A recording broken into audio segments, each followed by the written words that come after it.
Tonight on the Midnight Drive, there's something strangely unsettling about an abandoned town. It's not because of what you find there. It's because of what you don't find there. No laughter drifting from open windows. No lights glowing in the distance. No footsteps echoing down the street. Just buildings standing exactly where they were built, quietly waiting for people who are never coming back.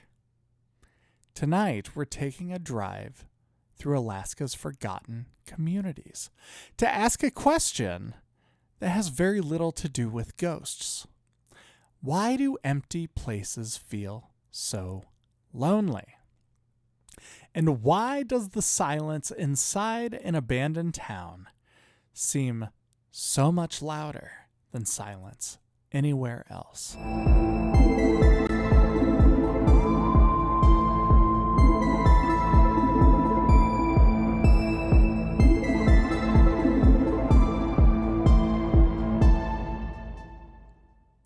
Now, if you ask me, I've always thought the phrase ghost town was a little bit misleading. Not because it isn't descriptive, but because I don't think ghost towns are haunted by ghosts.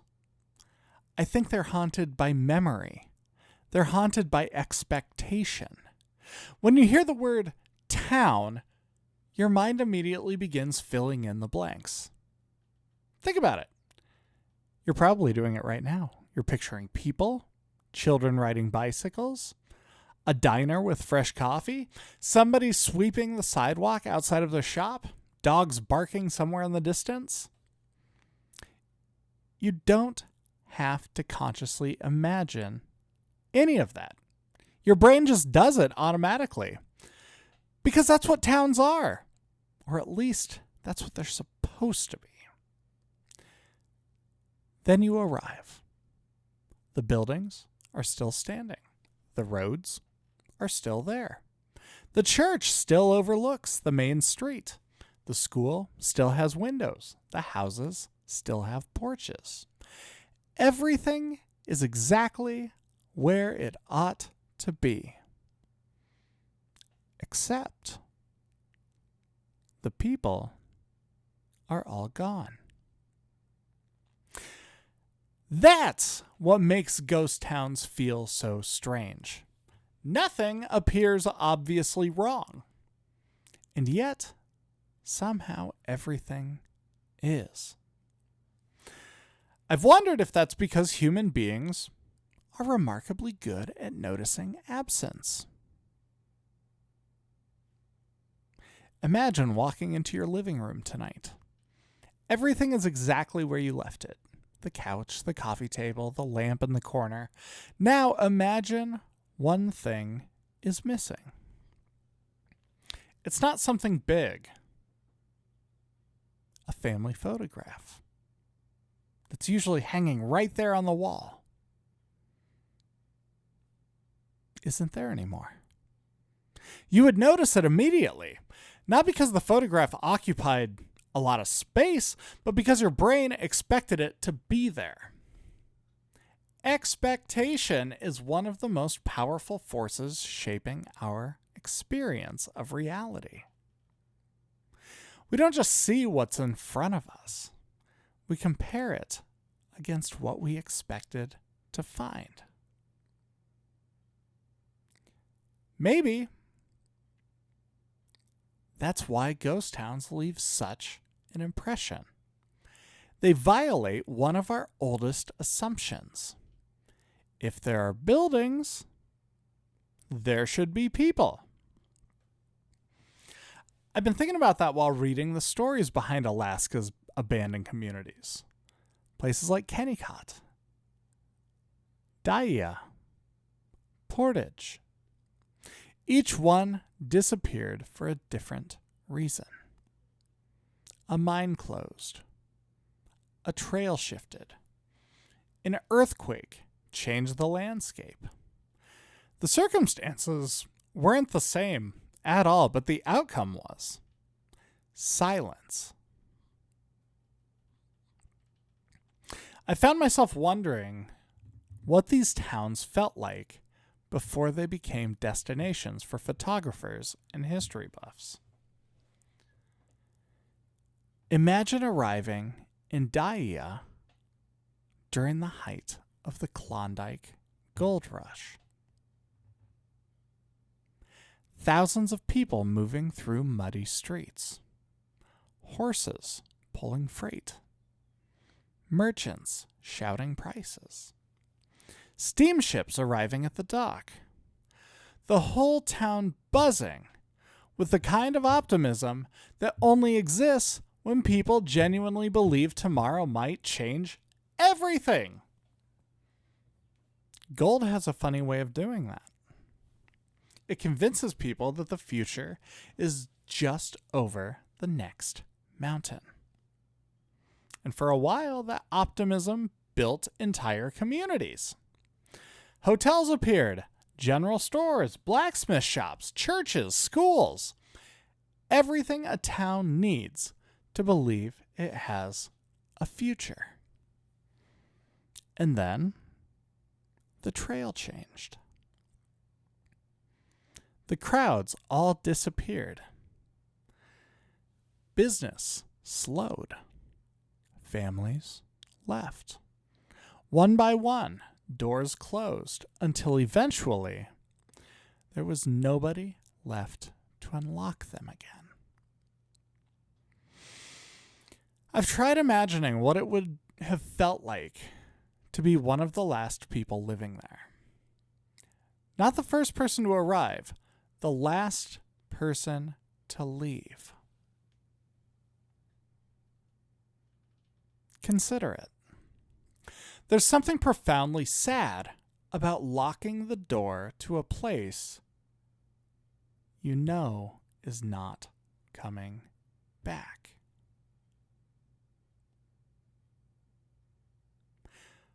Looking one final time down a street where every building still stands exactly as it should, knowing you'll never see another porch light turned on, never hear another child laughing outside, never wave to another neighbor across the road.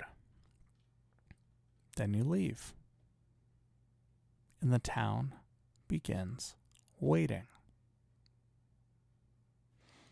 That's the word that keeps coming back to me. Waiting. Ghost towns don't feel abandoned. They feel patient. As though they're quietly expecting someone to return. It's a different kind of patience than what we talked about with the Pacific Ocean. The people have built new lives somewhere else. The town itself seems to sit in a state of anticipation, in a state of paused hope.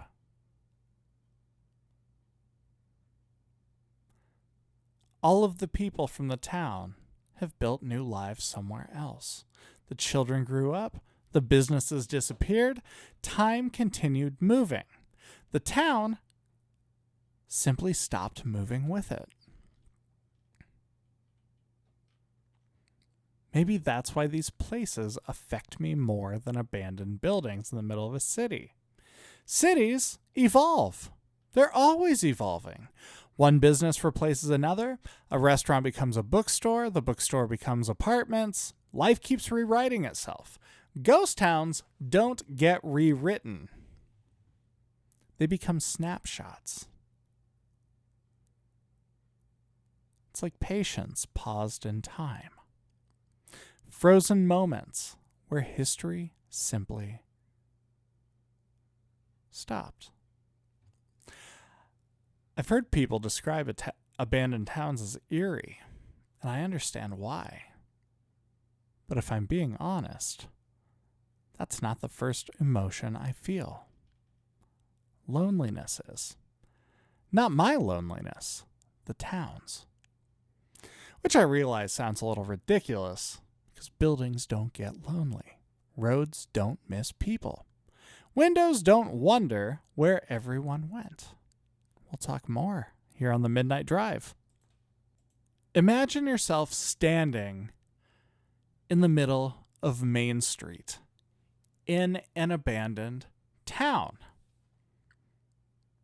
It's remarkably difficult not to project something human onto them. It's hard not to personify them. Maybe it's because they were built for human life. Every staircase expects a footstep.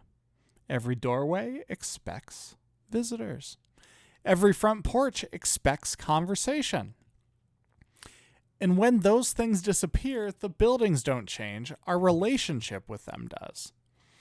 I've started wondering if that's why so many ghost stories begin in abandoned places. Not because abandoned places are filled with spirits, but because they're filled with unfinished expectations. We arrive expecting life. Instead, we find evidence that life has already happened. And somehow that feels even weirder, doesn't it?